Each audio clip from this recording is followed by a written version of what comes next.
esteemed guest and colleague in FAIR Maps, Dr. Kenneth Martis. Dr. Martis is a professor emeritus of geography, West Virginia University Department of Geology and Geography. He's a graduate of the University of Toledo in education, San Diego State University with a master's degree in geography. He received his Ph.D. in geography from the University of Michigan. Dr. Martis is a Fulbright scholar, and he was the first to be awarded West Virginia University's highest academic honor, Benedict Distinguished Scholar. Dr. Martis is the author or co-author of eight award-winning books on the subject of electoral mapping in American politics. Among his awards are the Organization of American Historians Charles Thompson Prize and the American Historical Association's Waldo G. Leland Prize for the best reference book in all fields of history. Dr. Martis is a co-author of the Atlas of the 2016 elections, which was selected as one of the best reference books of 2018 by the Library Journal, and he is currently working on the Atlas of the 2020 elections. Dr. Martis shares a vision with the League of Women Voters of seeing fair bipartisan maps across the country. Within electoral mapping lies the history of our American democracy, and I doubt that anyone knows this story better than Dr. Kenneth Martis. League of Women Voters of West Virginia and guests, we are deeply honored to present our guest speaker on the timely subject of electoral mapping, Dr. Kenneth Martis. Well, thanks for that wonderful introduction. I have a long-term admiration for the League in its nonpartisan, bipartisan actions. Of course, I spent my whole life basically studying elections, and your involvement in every state nationally and definitely in West Virginia has just been, I've admired it from afar. So I'm very, very happy to be here today and excited to give you my presentation and talk about redistricting after the presentation. So Jonathan says I can share my screen now and get going.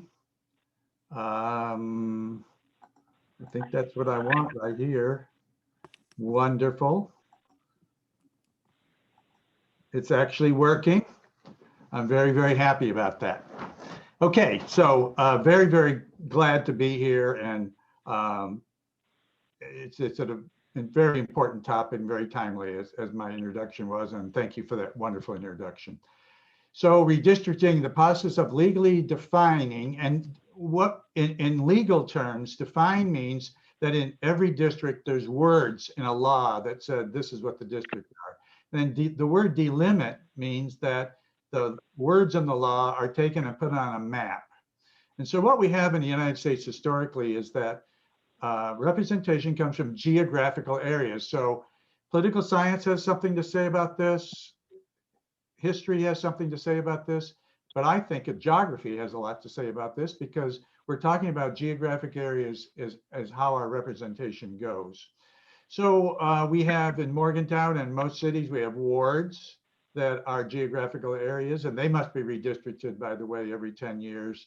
County commissioners and many, many states are elected by geographical areas. And of course, state house and state senate in every state, and the US House of Representatives. So that's the kind of representation that we've had historically. The most cases, and I'm not going to say all because a few states have changed, our system is single member districts.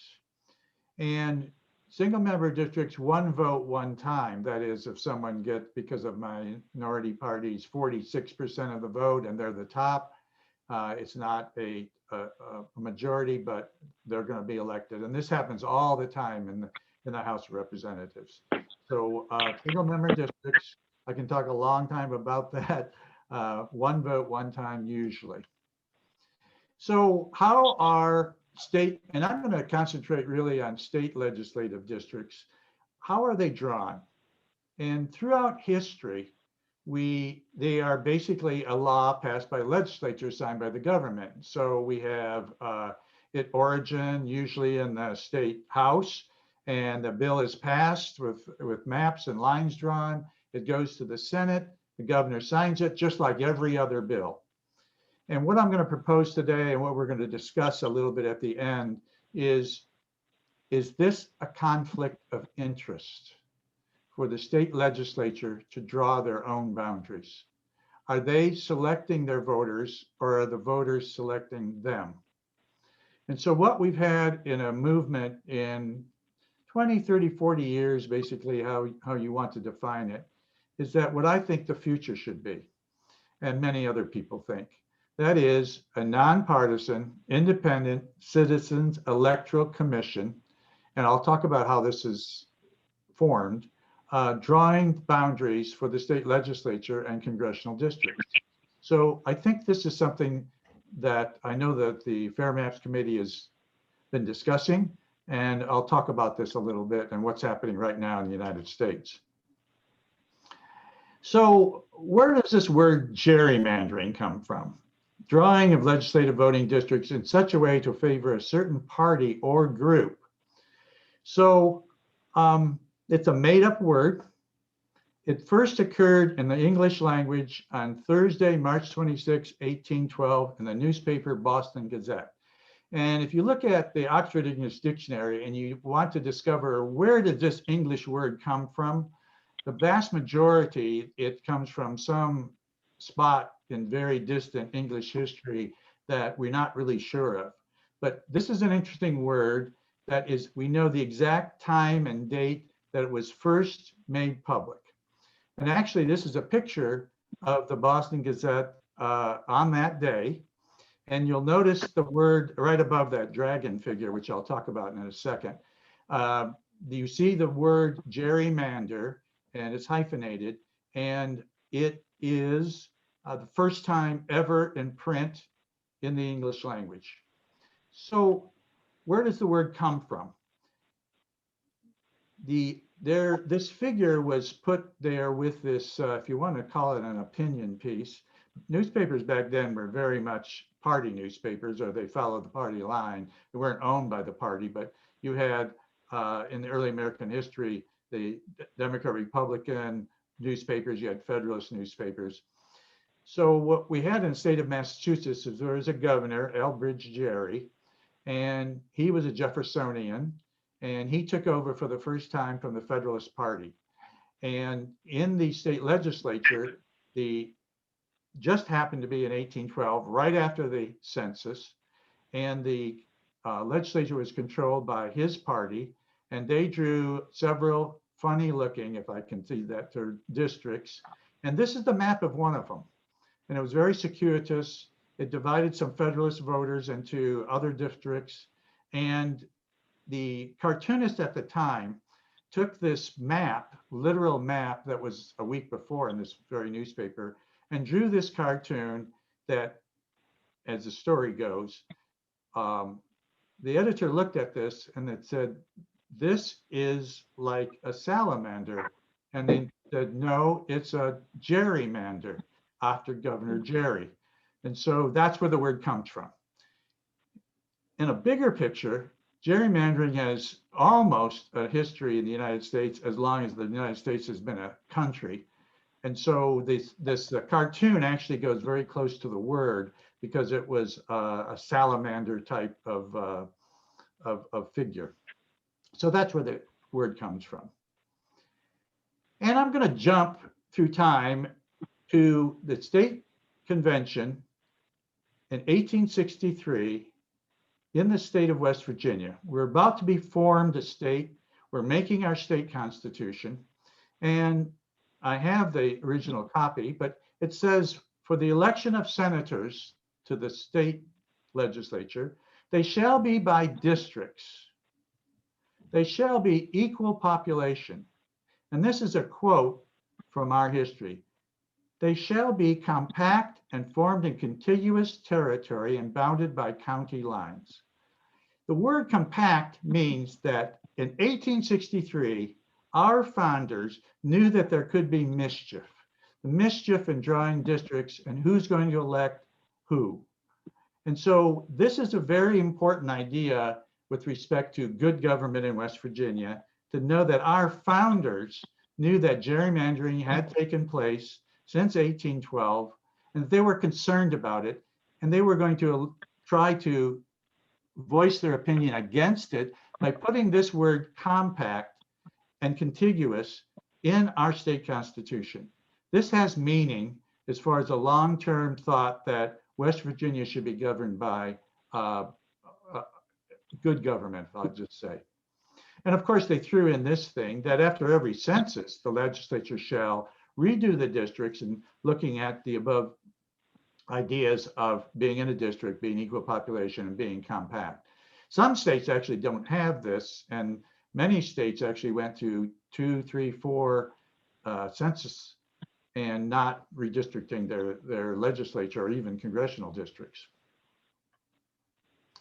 So this map is quite interesting. There was very little gerrymandering in the South up until the 1960s. Why? Because it was a one-party region, one-party state, and African Americans could not vote.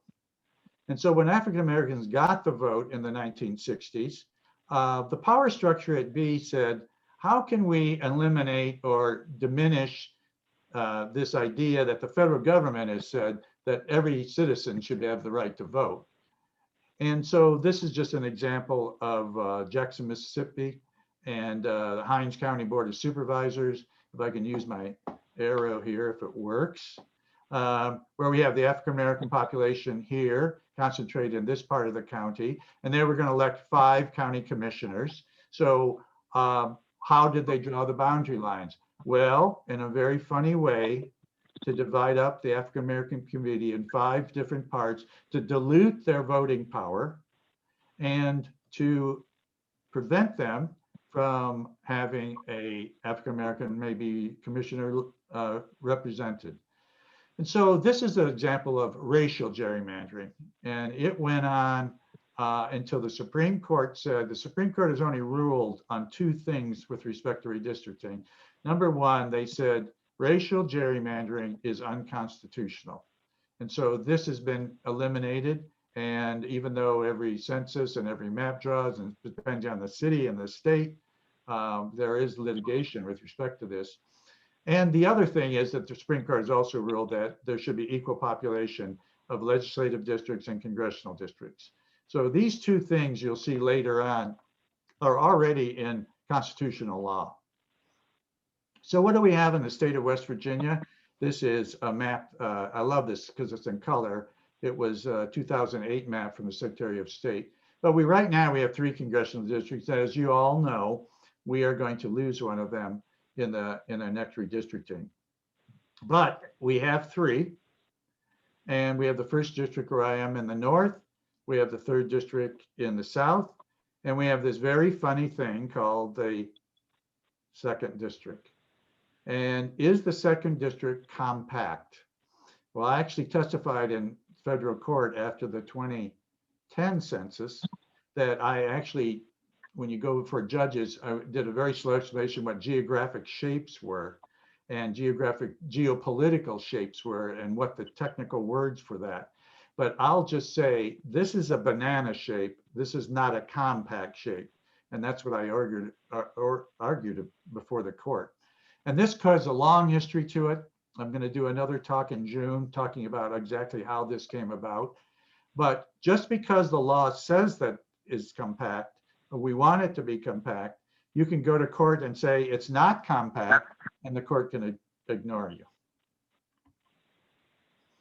So right now, this past decade, gerrymandering has come to the fore in a very special way in the United States, perhaps unlike any other decade. And it's a decade that has been full of making commissions or redistricting commissions in many states. So what happened after 2012 and what's going to happen now? After the 2012 election and the redistricting in many states, Republican candidates nationwide got 58 million votes. The Democrat candidates nationwide got 59 million votes.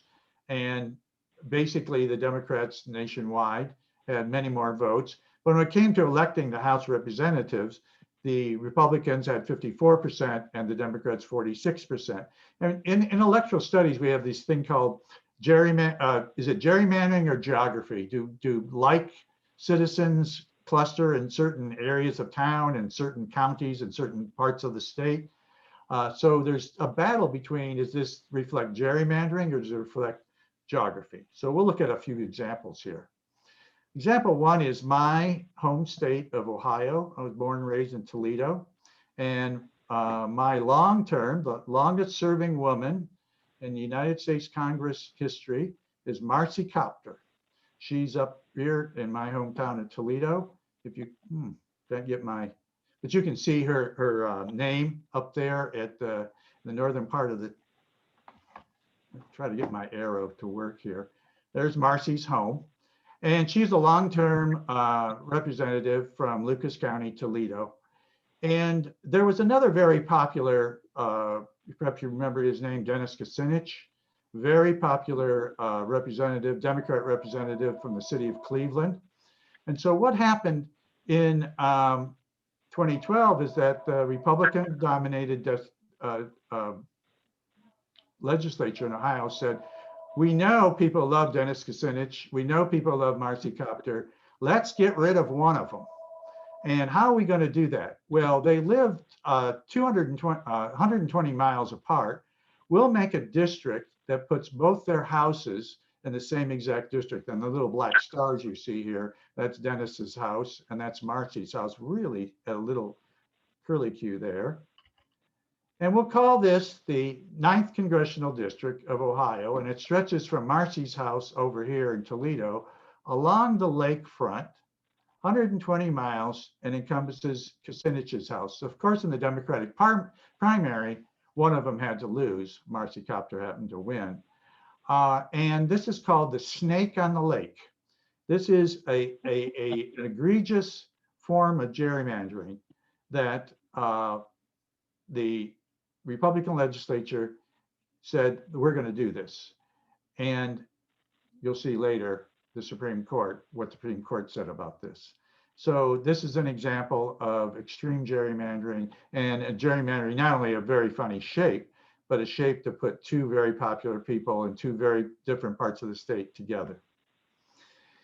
One of my favorite cartoons last few years, and I'm a big fan of Rorschach tests. This is, what does this depict? A, Goofy kicking Donald Duck. Kind of see that. Laughing Girl kicking the Energizer Bunny. I do see the Energizing Bunny. I don't know what the other one is. Korea and Japan, which I think is geography-wise, I can see that. Or is it the 7th Congressional District of the state of Pennsylvania? So this is a graphic that appeared in the Washington Post a couple of years ago to look at the congressional district in this part of Pennsylvania, what it was like from 1953 to the present. And as you can see through the top row, it pretty much covered 1 or 2 counties, and into 93, pretty much the same district. 2003, a little funny thing happens, but this is what happened after the 2010 census. And that district is an incredible gerrymander. I like this graphic because it's in red and it stands out, but this is what gerrymandering is all about. This is when I give talks about this subject, this is a congressional district. And there was a New York Times article about a tavern that actually is the bridge between these two parts of the district right here. There's one tavern, and it talked about that tavern and the people in it as an example of congressional gerrymandering. Eventually, by the way, as an aside, I don't think this is in my PowerPoint, this goes before the Pennsylvania Supreme Court, and they actually rule that this was gerrymandering and against state law. But we'll get to national law in just a second. So in summary, what happened after 2012 is that Republicans were in control of some very important swing states. For example, in the state of Michigan, 52% of the vote voted for Democratic congressional candidates. The Democrats got 5 seats. The Republicans got 9 seats, even though they didn't even get half of the vote in the state. Same with North Carolina. Democrats statewide had majority congressional votes, but of course, they only got 4 seats and the Republicans got 9 seats. So if you go up and down the list there, you see that ideally, again, geography or gerrymandering, ideally, if you get a party gets 50% of the vote, it might be nice if they got around 50% of the seats. That's kind of one judgment of what you're looking for in an electoral system. Of course, the Democrats are just as bad as the Republicans. And this is what I'm angry about both parties, that both parties purport that they're the moral standard bearer in our country. And yet they do the immoral thing, in my estimation, of gerrymandering when they can. State of Illinois, they have really carved up the city of Chicago and put it far flung outside. State of Illinois is an incredible gerrymander. And Maryland, which we're going to talk about in a second, the Democrats got about half the vote in Maryland, and they control 7 of the 8 congressional seats right now. And so that's partly geography of the voters, and it's a lot of very crafty gerrymandering. So both parties do it. Both parties are wrong. So let's look at this quote here. Partisan gerrymandering has become a tool of the powerful interests to distort the democratic process. This is a very powerful statement to make, and it seems like a very progressive statement. It seems like a very important statement. So who made this statement? It's in a legal brief of 2018 to the Supreme Court against gerrymandering. Who signed this? John McCain, Governor Kasich of Ohio, Bob Dole, John Danforth, and Richard Lugar, very esteemed Republican senators. Senator Simpson, who was probably one of the more conservative senators in the 20th century, signed this, Arnold Schwarzenegger. In other words, there are many, many, many prominent national Republicans who have the courage to say that, you know what, we want a fair electoral system. We want to compete with ideas. We don't want to rig the system. And that's something that I've heard, and we've all heard the last 2 years about rigging the system. And yet we don't want the system rigged, and both parties seem to be against rigging the system. And yet we are rigging the system geographically. The Democrats have their own committee. It's called the National Democratic Redistricting Committee, and that was formed by Eric Holder after he left office in the Obama administration, because the Democratic Party realized that they were losing the gerrymandering game, and then maybe we shouldn't have gerrymandering at all. And so a quote from Eric Holder, very similar to what the Republicans say: gerrymandering has broken our democracy. The fight is to fix it now. And so what has the Supreme Court done? And I'm going to try to, yeah, there we go. One of the darkest days, I think, of my life was June 27th, 2019. I've spent 4 decades studying the history of American congressional districts. I have written articles and journal articles about gerrymandering. Everyone seems to think intuitively this is the incorrect thing to do. And so the Supreme Court ruled on June 27th in Rucho versus Common Cause that gerrymandering and redistricting was political. That is, the court shouldn't get involved in what they considered political things. And I'm going to read you, because the 2 worst gerrymanders, one Republican, one Democrat, was put before the Supreme Court. And I'm going to read you this because I think it's very important.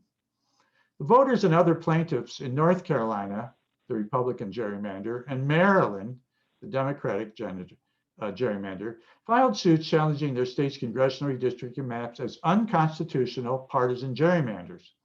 The North Carolina plaintiffs claimed the state redistricting plan discriminated against Democrats. The Maryland plaintiffs state their plan discriminated against Republicans. And we thought this was a perfect suit to bring because it brought both sides together. The plaintiffs allege violations of the First Amendment of equal protection, which seems to me intuitive. 14th Amendment election clause. The district court in both cases ruled in favor of the plaintiffs, and the defendants appealed directly to the Supreme Court. And this is their one sentence. Partisan gerrymandering claims present political questions beyond the reach of the federal courts.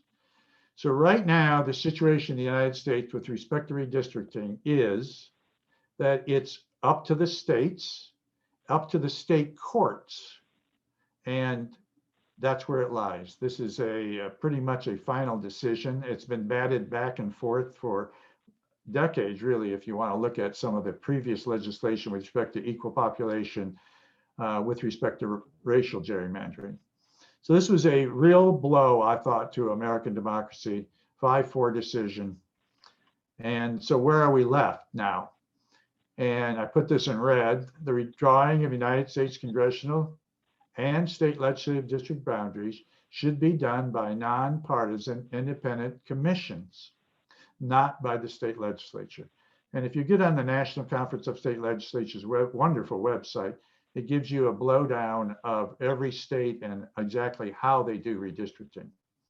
So what are these commissions? They're independent boards and committees made up of citizens. And actually there's about 20 going on right now in the United States, and the makeup of each is quite different. But it's citizens who are going to sit on these committees. It could be nonpartisan or bipartisan or both. And it is transparent and openness. In other words, they hold meetings, they're online, they're in Zoom, they go to different parts of each state and have open meetings, public meetings.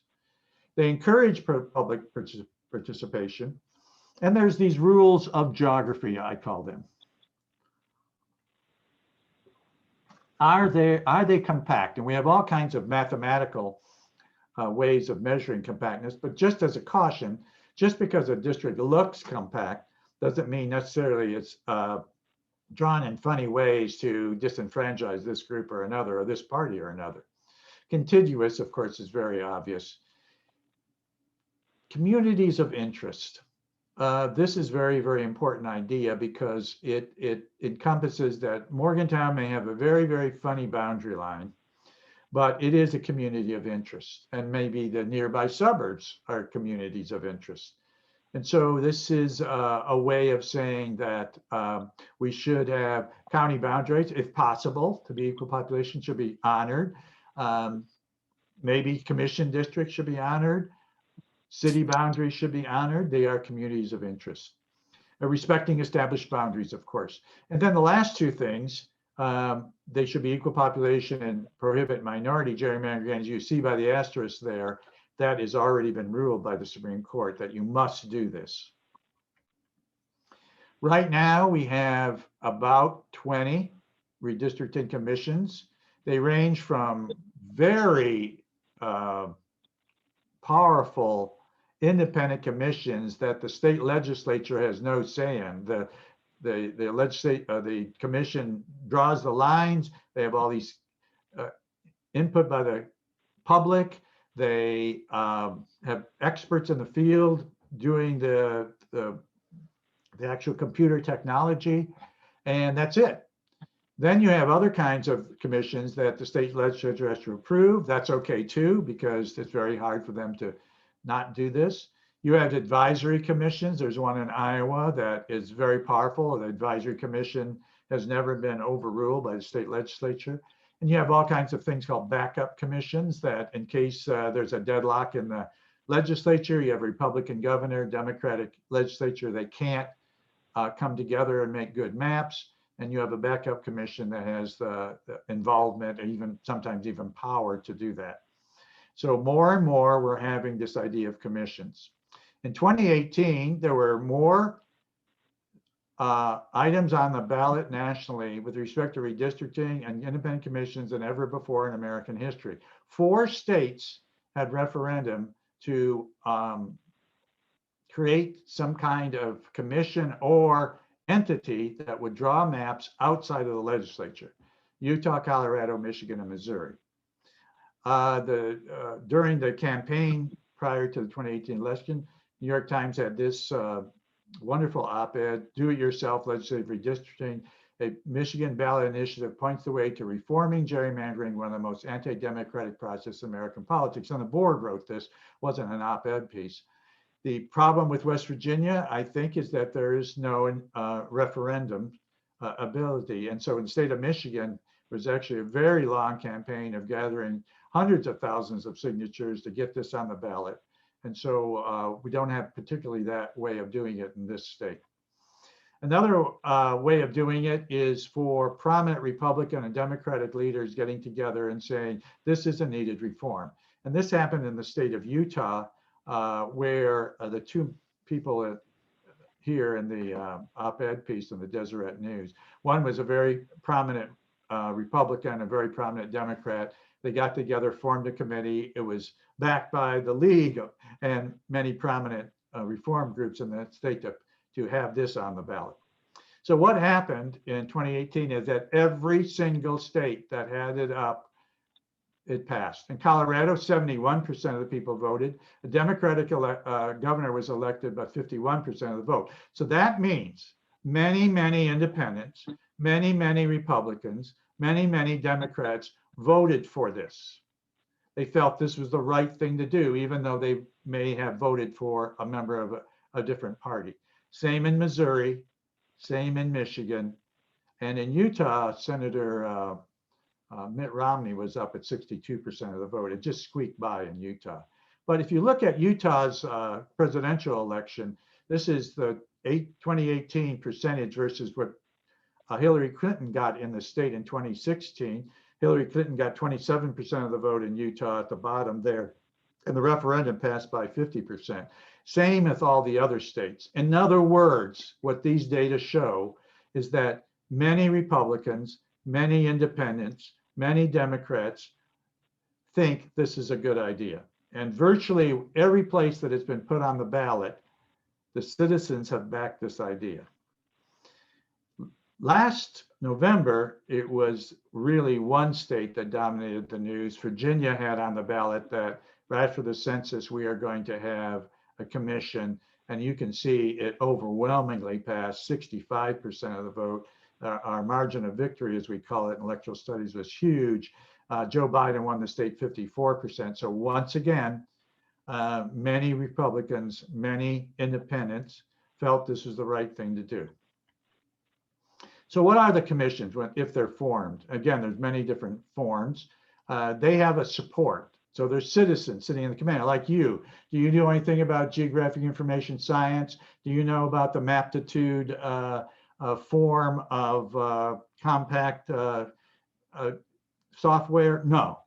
So what we have is citizens, logical citizens sitting there, and they have a support staff. It could be the legislative staff or legislative services, which has happened in some states. Some states have a nice budget and they can hire their own staff. Most states have a state GIS technical center. We have one here in West Virginia. They can hire consulting firms, and I'm going to talk about HR 1 in a second, actually discusses money to hire so-called contractors to help independent commissions do their job.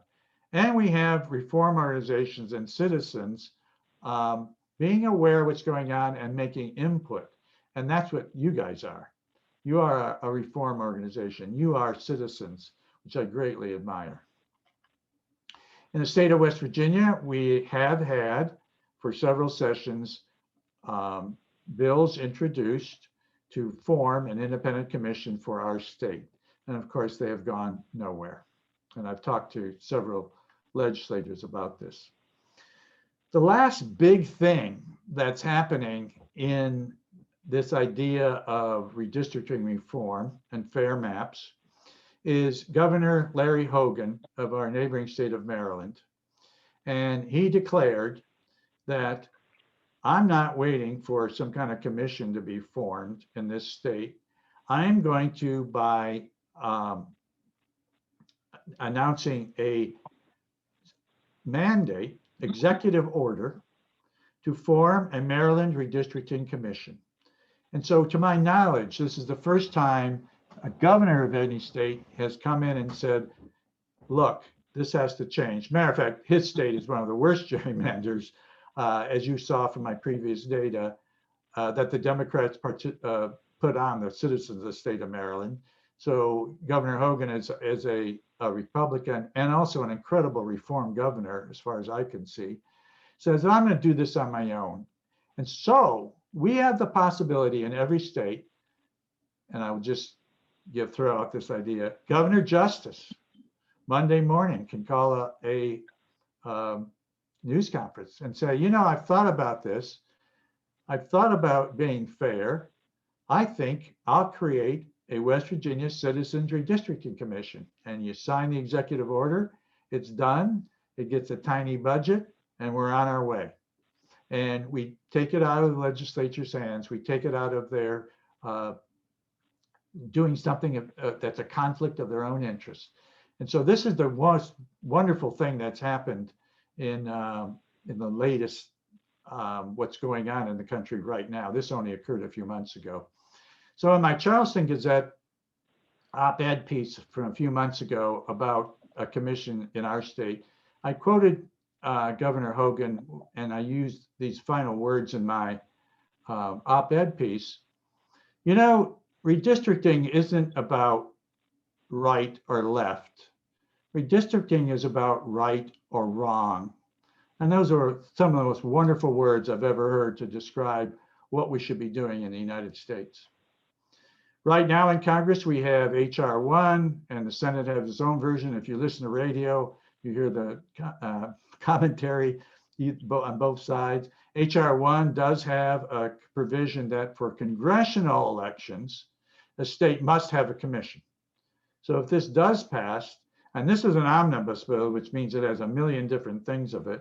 If it does pass, which I don't think it's going to in the Senate, then there will be a mandated commission in every state that has more than one representative to draw the congressional boundary lines, not state, which I don't think the federal government has power to do, but the federal government has said in a law, every member of the House of Representatives shall be from a single member district. Well, is that interfering with the ability of states to run their own elections? I don't think so. It's just saying that it's a national law. And so legally, it seems to me, it can be a national law that just for congressional elections, you can have a commission form. And so I've been working and listening to the Fair Maps Committee of the League. It's been so much fun and so much admiration I've had for what you are doing and what's going to happen probably in the state of West Virginia. And I'm welcoming any questions at the end here.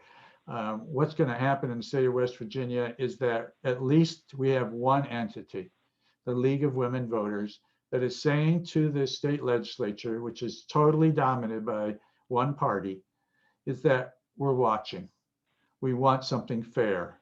Matter of fact, we might even present something fair. We want transparency. We want you to have hearings. We know you're in charge and we want you to be fair. And that's all you can ask. And so I'm very, very happy that the League is doing this and having people using their precious time to do something I think as admirable as this. Thank you very much.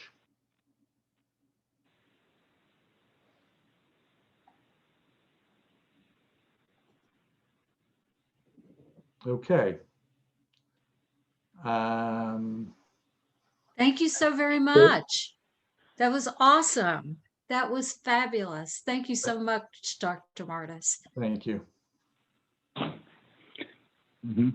Wow. So, yeah, we discussed taking questions via the chat box. So you could send them to my... Chat would be better for me, so I can actually read it. That'd be great. Yeah. So if anyone has questions, and yeah. Mm-hmm. Oh, a round of applause. That's fanatic.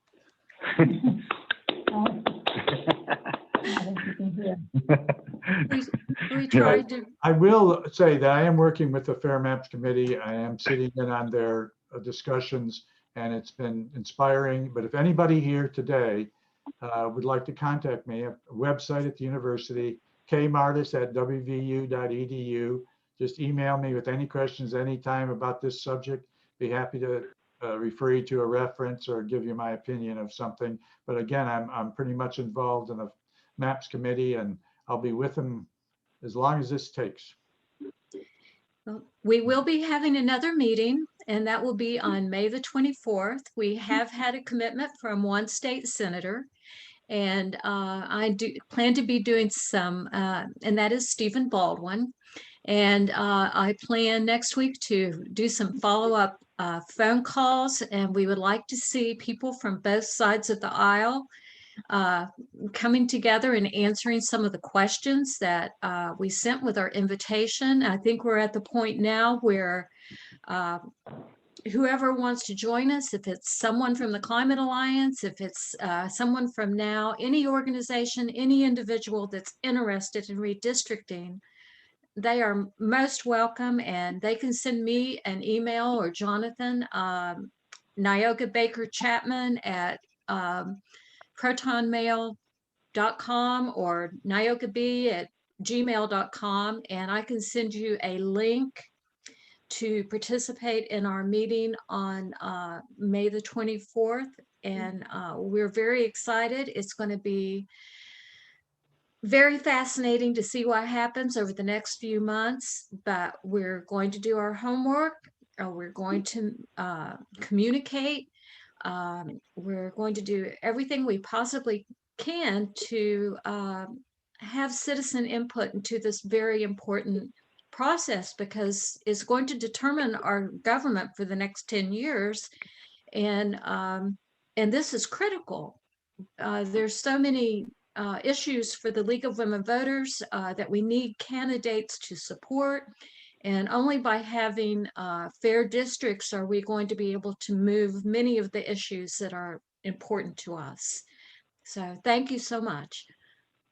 And I'll put my email address over here in the chat. So if you want to join us, I'll send you the link. Yeah, I do see a few questions in the chat for Kenneth.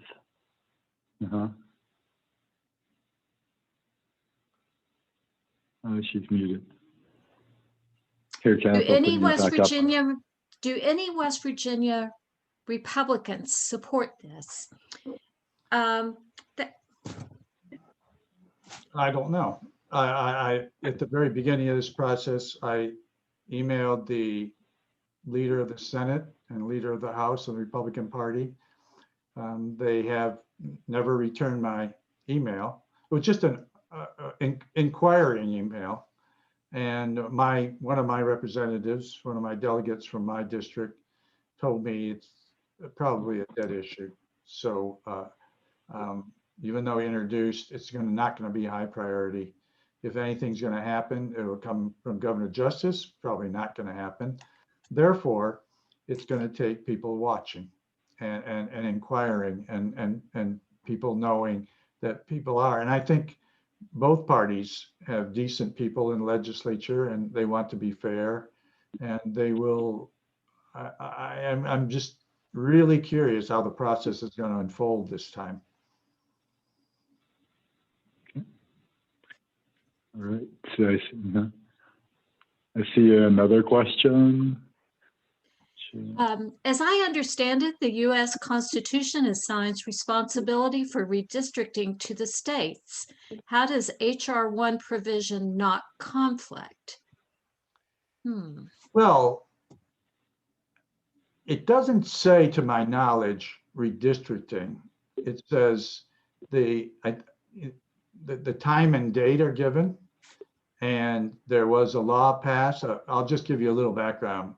The state of Georgia, in the Whig Democrat era, pre-Civil War, the Whigs controlled the state, and they had 8 representatives, and they had what they call general ticket, that you voted the whole state. There were no districts. You just voted for the top 8 people, and therefore the Whigs controlled 55% of the state. They got 100% of the elections, and the Democrats had got 0 representatives. And so there were many states in American history where there were no districts elected.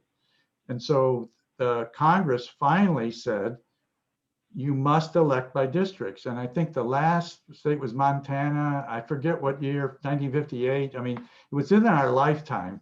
There were states, New Mexico, Montana, others that elected with no districts. And so you had one party controlling this state. They loved it. There were no districts. They didn't have to draw them, and that was it. So the US Congress stepped in and passed a law saying you must elect by district. So, you know, the states are given the leeway of how elections are run. The federal elections have to be on a certain date. So the last one to not do that was Maine, you know, in 1938 or something like that. So all the states, so if the states are given the power to run elections, no, the federal government says we're going to have it on our federal elections, not your state election, not your city council election, but your state elections are going to occur for federal offices are going to occur on this date at that time. And they're going to be in districts. And so there's, in my opinion, as a non-lawyer, the Congress can pass a law that's saying, well, if you're going to have districts, we want you to have districts, you're going to have to draw them fairly, and we're going to have a commission, and the commission is going to be bipartisan, nonpartisan. And matter of fact, every one of these commissions that I can think of, especially the most powerful ones, I could tell you story after story of how people are chosen. The minority party and majority party of every state has influence on selecting certain members, and other members are not members of parties. And there's all kinds of systems out there that control this. So in my opinion, in HR 1 is so overreaching and so big that I wish Congress would pass, you could pass simple law, HR 2. Every state shall have a congressional district commission. And matter of fact, I think I read the law a couple of years ago in total, which is long. The way those commissions were set up was very bipartisan. So that would be my answer to that. It looks like we have a couple more questions. It says, in West Virginia, does the House and Senate leadership appoint the members of the redistricting committee? Again, that's part of the legislature. I don't know. I would hesitate to answer that. It's a very intricate question. I knew a little bit about it in 2012, but I don't know. But on information and belief, yes. Yeah, we'll get that on the next meeting when we're going to have one of the members of the legislature. But basically, every committee in the legislature reflects the percent of members of a certain party in the House. So again, the commissions that are in operation in the United States are very balanced with respect to minority party, majority party.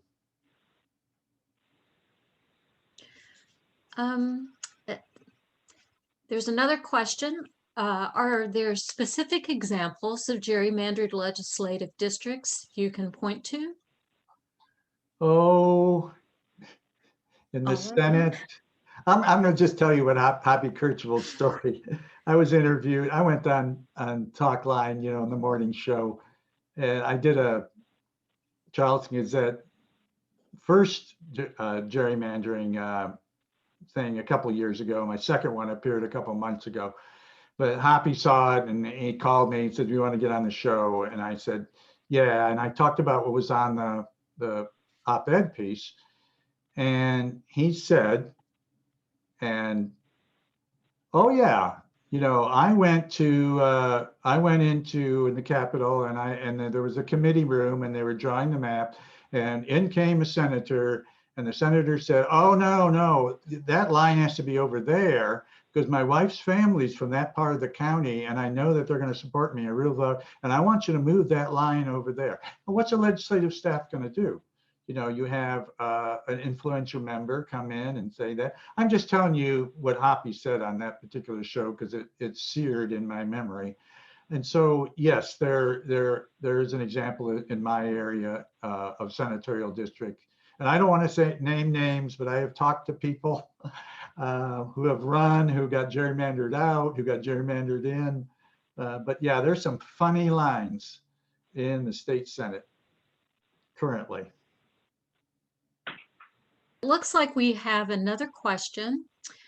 I often think that our biggest hindrance to a representative democracy is the influence of money, especially after the Citizens United decision.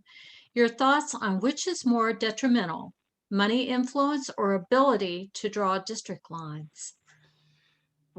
Oh, Citizens United was a gigantic blow, I think, to American democracy and transparency.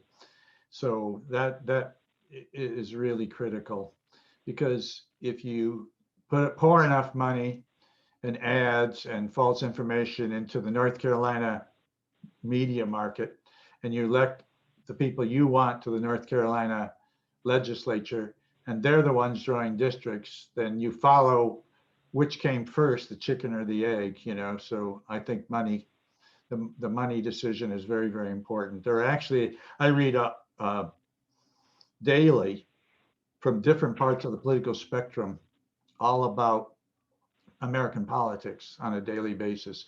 And I actually read an article from a conservative newsletter that I get that said Joe Biden had X amount of dark money, that George Soros and every other conspiracy theory that you can think of contributed to this dark money that Biden got, and that's how he got elected. Well, yeah, the liberal side has been saying the same thing for years. So maybe we can get a consensus here that dark money is dark and it's anti-democratic.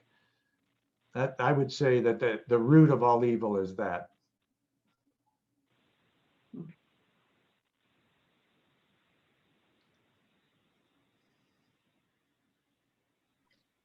Are there any other questions?